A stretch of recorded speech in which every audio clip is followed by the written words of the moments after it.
All right, let's speak to Robert Fife, the Ottawa Bureau Chief for Canada's The Globe and Mail newspaper. We really appreciate you being with us on this. Robert, how do you view the Canadian authorities' reaction to this? Would you say that they verified the Saudis' attempts to monitor Al Jabri?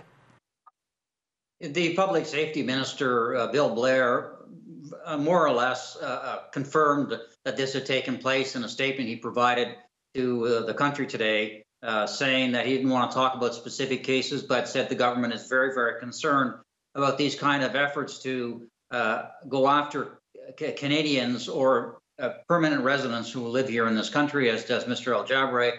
So, yes, they've confirmed it. Our spy agency and the RCMP did not want to talk about it, though.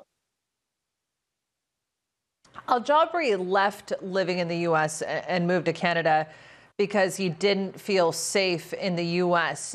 Do you expect any measure or coordination between U.S. and Canadian officials on Al Jabri's concerns?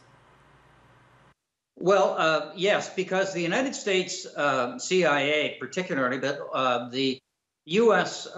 security agencies regard Mr. Al Jabri as a very valuable source. He has been enormously helpful to the United States. For example, he helped prevent some terrorist bombings of synagogues in Chicago. Well, he was a high-ranking Saudi intelligence official. So he's highly regarded in the United States.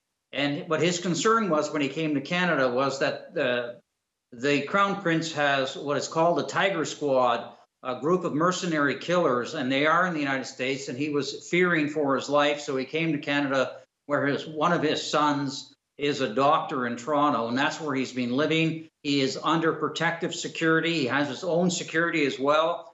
And the Saudis have been trying to get him back. The Crown Prince had texted him, talked to him, said, please come back. And when they refused to do so, they tried to do an Interpol warrant to get him back. And then finally, the Crown Prince decided he was going to eliminate him, and he sent a Tiger Squad 2 weeks after the murder and dismemberment of Mr. Khashoggi to Canada. But my understanding is that Americans and other countries alerted Mr. Al Jabri to the possibility that he could be next in line, and the Canadian authorities stopped at least 5 of the men coming in.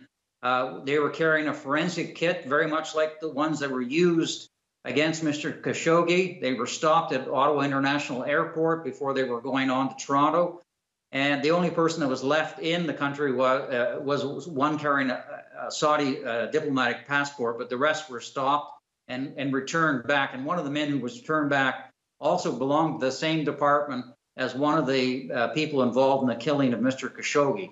So it's a very, very serious thing. Saudi Arabia not only doing what they did in Turkey, but then 2 weeks later, even though that was a botched assassination attempt, tried to do the same thing here in Canada. Our relations with Saudi Arabia, by the way, have been cool for a considerable period of time, and this is clearly probably one of the reasons why. Where do you expect the relationship to go from here, Robert? Well, the Canadian public are just learning about this today. The Canadian government is going to be asked an awful lot of questions about what is the government going to make a formal protest, or have they made a formal protest?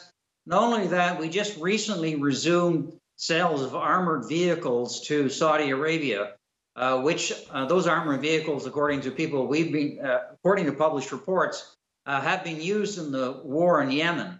And the Canadian government just tried to stop the sales for a little, then resumed it. But that was resumed after the attempt on Mr. Al Jabri's life. So clearly there are being a lot of questions will be asked in this country, or why are we selling the Saudis armored vehicles when they came here to try to kill Mr. Al Jabri, who's now a permanent resident here? Well, Congress here in the U.S. is asking the same thing about an $8 billion sales in arms to Saudi Arabia from the U.S. government. Robert Fife, we really appreciate you coming on. Thanks for your analysis.